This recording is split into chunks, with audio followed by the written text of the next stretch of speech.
Imagine waking up to a scorching 120 degrees Fahrenheit before breakfast. No, this isn't a hypothetical scenario. It's just another summer day for the residents of Furnace Creek, a small community nestled in California's Death Valley that holds the distinction of being the hottest place on Earth. In July 2021, Furnace Creek recorded a temperature of 130 degrees Fahrenheit, 54.4 Celsius, just shy of the all-time global record of 134 degrees Fahrenheit set in the same location back in 1913. While climate scientists continue to debate the accuracy of that 1913 reading, there's no debating one simple fact. This place is unfathomably hot. Yet despite these hellish conditions, approximately 100 year-round residents call this place home. They live, work, and somehow thrive in a landscape so extreme that early European explorers named it Death Valley after barely surviving their journey through it. What kind of person chooses to live in such a harsh environment? How do buildings, infrastructure, and daily routines adapt to temperatures that can literally fry an egg on the sidewalk? And perhaps most importantly, why would anyone want to live here in the first place? Death Valley itself spans over 4 million acres and is the largest national park in the contiguous United States. It's a land of extremes in every sense, not just temperature. The valley floor sits 282 feet below sea level at Badwater Basin, making it the lowest point in North America, while Telescope Peak towers 11,049 feet above sea level, just 15 miles away. This dramatic topography creates the perfect conditions for trapping and intensifying heat. The surrounding mountain ranges effectively block moisture and create a rain shadow effect, resulting in Death Valley receiving less than 2 inches of rainfall annually.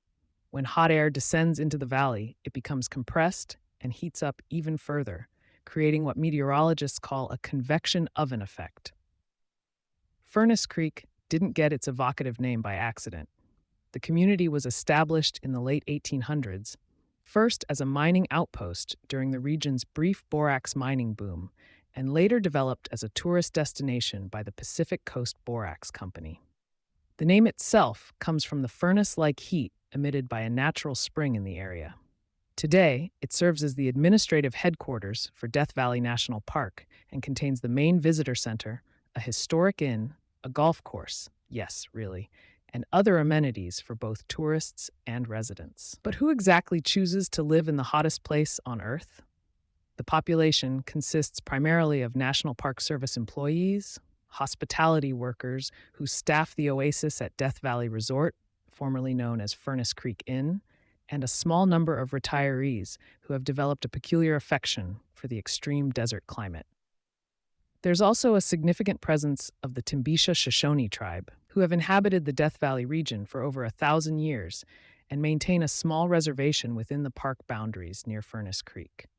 Living in Furnace Creek requires a complete recalibration of what constitutes normal daily life.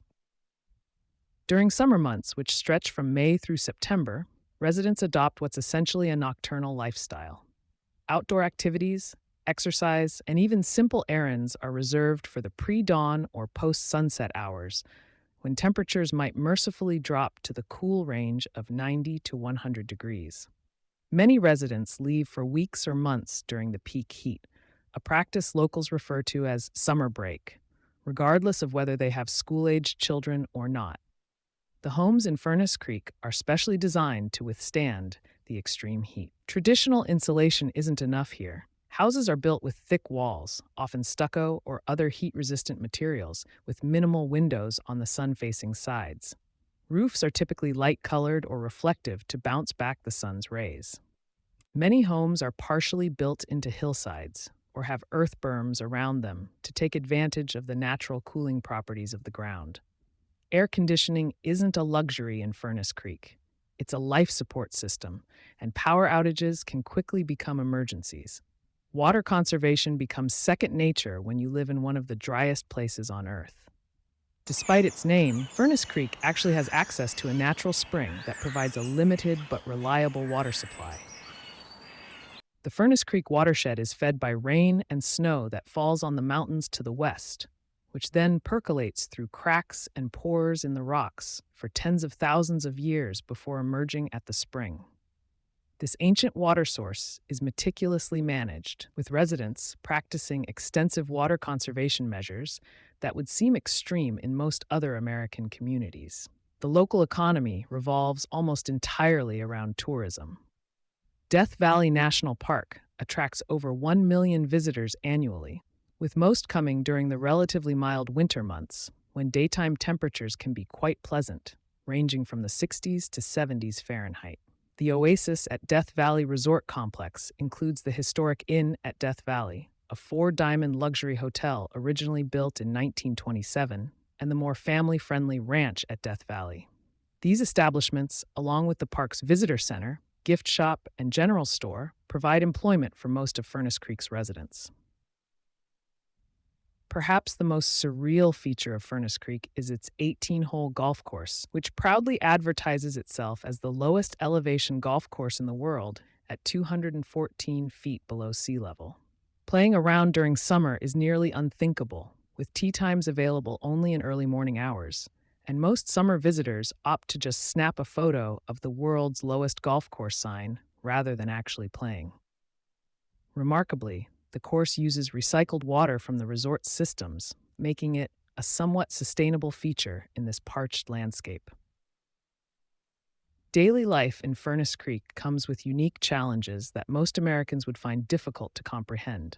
Vehicle maintenance becomes critical. Car batteries typically last half as long as they would in moderate climates, and tire blowouts are common when rubber meets pavement that can reach 180 degrees Fahrenheit. Residents must carry water everywhere, and no one leaves home without it, even for the shortest errands. Electronics and other heat-sensitive items can't be left in cars, and grocery shopping becomes a strategic mission to get refrigerated and frozen items home before they spoil in the blistering heat. The nearest major shopping center is in Pahrump, Nevada, a 60-mile drive through desolate desert landscape. Many residents make monthly trips to Las Vegas, 120 miles away, to stock up on supplies and experience a brief return to civilization. Mail delivery and internet service are surprisingly reliable, though, allowing residents to order necessities online. The community has a small K-12 school with just a handful of students, and the teacher often modifies the curriculum to incorporate the unique environment into lessons. Death Valley becomes an extraordinary classroom for geology, ecology, and climate science. When summer temperatures climb to their most extreme levels, everyday activities require careful planning. Cooking indoors becomes problematic as it adds more heat to already sweltering homes. So many residents rely on outdoor grills used after sunset, microwaves, or cold meals during peak heat. Car interiors can reach over 200 degrees, so residents drape their steering wheels and seats with towels or special reflective covers. Shoes left outside overnight can become misshapen from the heat by morning. Health concerns are ever present. Heat stroke and dehydration are constant threats, and residents develop an acute awareness of their body's warning signs. The community's small medical clinic primarily deals with heat-related illnesses, especially among unprepared tourists. Park rangers spend much of their time in summer rescuing visitors who underestimate the dangers of Death Valley's climate. Sadly, deaths are not uncommon, particularly among hikers who venture out unprepared or during the hottest parts of the day. The extreme environment shapes the community's character. Residents describe a tight-knit, resilient population where neighbors look out for each other by necessity. When temperatures soar above 120 degrees, checking on elderly neighbors becomes routine. There's a unique camaraderie that comes from collectively enduring such extreme conditions, creating bonds that many residents say they've never experienced in more temperate communities. Social gatherings often happen in the community pool, one of the few comfortable places to socialize during summer days. The local culture embraces its extreme identity with a certain pride.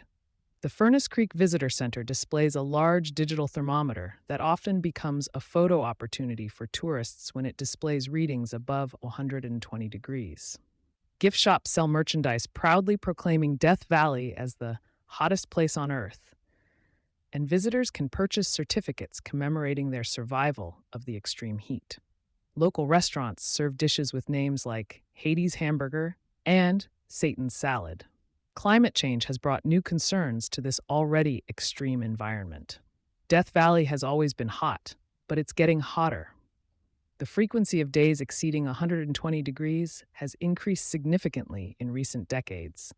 Scientists studying the region note that night temperatures are rising particularly quickly, reducing the relief that used to come after sunset. Some climate models predict that parts of Death Valley could become literally uninhabitable for portions of the year by mid-century, raising existential questions about Furnace Creek's future.